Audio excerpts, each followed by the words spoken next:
Students, आज हम कक्षा 10वीं विषय इतिहास अध्याय 10 उपनिवेशों का खात्मा और शीत युद्ध पढ़ेंगे। तो इस अध्याय को हम आज आगे से पढ़ेंगे, है ना। पिछले वीडियो में हम पढ़ रहे थे द्वितीय विश्व युद्ध के बाद अंतरराष्ट्रीय स्थिति, है ना। तो हम इसको अब आगे से आज पढ़ेंगे। तो द्वितीय विश्व युद्ध के बाद आर्थिक क्षेत्र में, है ना, एक और महत्वपूर्ण बदलाव हुआ था। मतलब द्वितीय विश्व युद्ध समय, है ना, आर्थिक क्षेत्र में महत्वपूर्ण बदलाव हुआ था। युद्ध से पहले भारत जैसे उपनिवेश ब्रिटेन से कर्ज लेते थे, ठीक है। लेकिन युद्ध के दौरान ब्रिटेन ने उपनिवेशी भारत से बहुत बड़ी मात्रा में कर्ज ले रखा था। अतः भारत से उसे संसाधन मिलने की जगह ब्रिटेन को, है ना, कर्ज चुकाना पड़ रहा था। इस दौर में उपनिवेश बनाए रखना ब्रिटेन को बहुत महंगा पड़ रहा था। और ब्रिटेन जैसे मित्र राष्ट्र ने जो युद्ध लड़ा था वो इस आधार पर लड़ा था कि वे स्वतंत्रता और लोकतंत्र के लिए जर्मनी से लड़ रहे हैं, है ना। अब अगर वे जीतते हैं तो जीतने के बाद वो अपने ही उपनिवेशों को स्वतंत्रता देने से कैसे इनकार कर सकते थे, है ना। तो युद्ध के दौरान अधिकांश उपनिवेशों में स्वतंत्रता आंदोलन जो है वो तीव्र हो गए थे। इन देशों ने देखा कि किस प्रकार यूरोप के जो साम्राज्यवादी देश है वो जर्मनी से हार रहे थे और कमजोर पड़ रहे थे।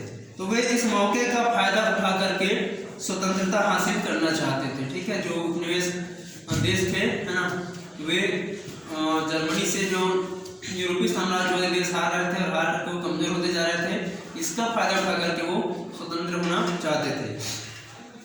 तो बहुत से देशों में यह सशस्त्र आंदोलन बन गया था। भारत जैसे देश में भी उपनिवेशी सेना और पुलिस अपने देश की स्वतंत्रता के पक्ष में हो रहे थे। तो इन सब बातों का यही मतलब था कि अब पुराने तरीकों से इन उपनिवेशों को नियंत्रण में नहीं रखा जा सकता था। और अगर नियंत्रण में रखना हो तो वह उपनिवेशों से मिल रहे आर्थिक लाभ से अधिक खर्चीला होगा। तो यूरोप के देश पहले से ही युद्ध के कारण आर्थिक संकट में थे। युद्ध में उनकी जो धन है वो लगभग समाप्त हो गया था, है ना, वो कमजोर हो रहे थे और वे उपनिवेशों के बचाव के लिए वो और अधिक वित्तीय भार नहीं उठा सकते थे। अब इन साम्राज्यवादी देशों के समक्ष समस्या ये उठी कि उपनिवेशों में सत्ता वो किसे सौंपे, है ना। क्या वे उन देशों में एकता और स्थिरता को बनाए रख सकते हैं, है ना, ये प्रश्न था।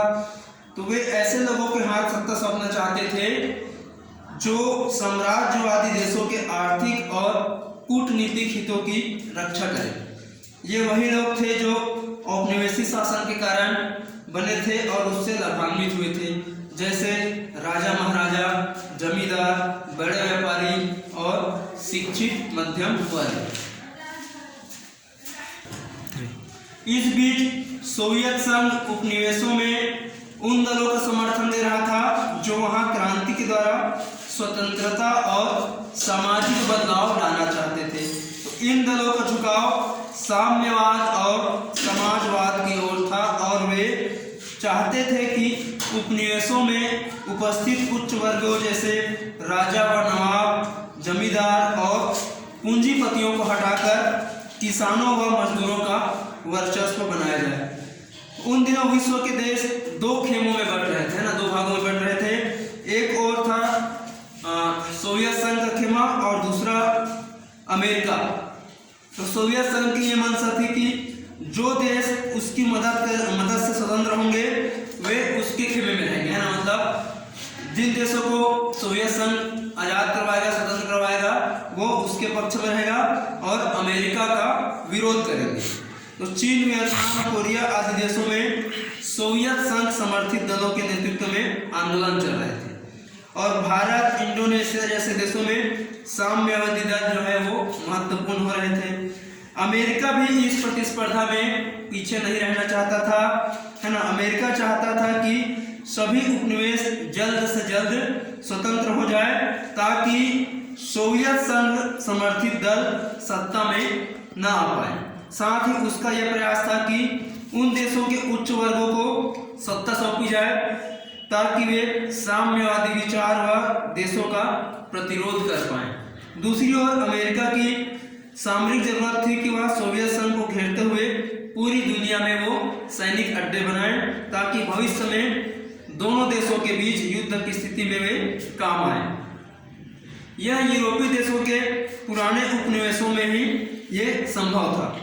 तो इस तरह अमेरिका एक और उपनिवेशों की समाप्ति के लिए प्रतिबद्ध था और दूसरी ओर उपनिवेशों का वो फायदा भी उठाना चाहता था, है ना। तो सोवियत संघ और अमेरिका के बीच, है ना, इनके बीच जो प्रतिस्पर्धा थी तो इसने उपनिवेशीकरण की प्रक्रिया पर गहरा असर डाला। दोनों देश चाहते थे कि उपनिवेशी व्यवस्था समाप्त हो और सभी देश स्वतंत्र हो जाएं। साथ साथ दोनों देश यह चाहते थे कि नए स्वतंत्र देशों पर उनका वर्चस्व हो।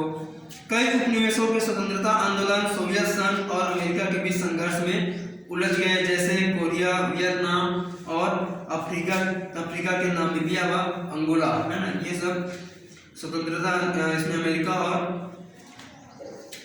सोवियत संघ के जो संघर्ष था उसमें ये उलझ गए। तो ठीक है डियर स्टूडेंट्स, आज का अध्याय में यही समाप्त करते हैं। आगे चलते हैं, आपको अगले वीडियो पढ़ाएंगे। Thank you.